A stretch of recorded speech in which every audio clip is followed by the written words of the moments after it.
Salut les bladers, c'est Ryuk et bienvenue dans ce nouveau B-News où on va parler de l'actualité Beyblade X. Avec l'arrivée de la gamme de démarrage et l'enchaînement des unboxings, j'ai préféré vous faire des posts dans l'onglet communauté rapidement pour vous parler des produits de août et septembre.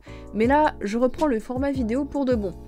Donc le prochain produit que Takara a annoncé qui sortira le 7 octobre 2023, c'est le BX15 Starter Leon Claw 560 Point.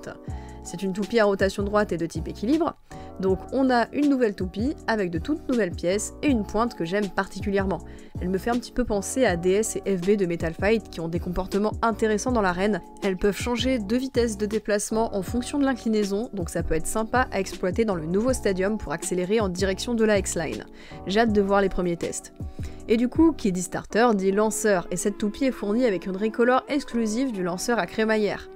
Passons maintenant au BX16 qui sort à la même date, à savoir le 7 octobre. Il s'agit d'un mini random booster avec pour toupie exclusive Viper Tail. Si Leon Claw avait le châssis 560, ici on a 580, accompagné d'un nouveau beat, Orb en forme de boule. Ce random booster ne compte que 3 toupies qui sont toutes des recolors du même blade avec des combos différents, 3,80 needle d'un côté et 4,60 flat de l'autre. Un random de 3 toupies, pourquoi pas, après tout il me semble que ça a déjà été fait à l'époque de Bakuten Shoot.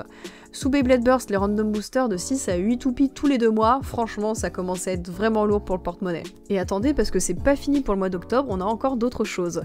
Le BX17 qui n'est autre qu'un battle set avec une arène, 2 lanceurs et 2 toupies qui sont Dransword et Wizard Arrow. Graphiquement, ce set, je trouve que c'est une masterclass. Si ça coûtait pas une centaine d'euros à l'importation, je pense que je l'aurais pris, mais j'ai déjà pris le set de démarrage de juillet.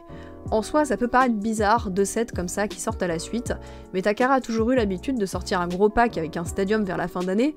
Pour Burst, on avait souvent des battle packs comme celui-ci ou des arènes spéciales avec des fonctionnalités.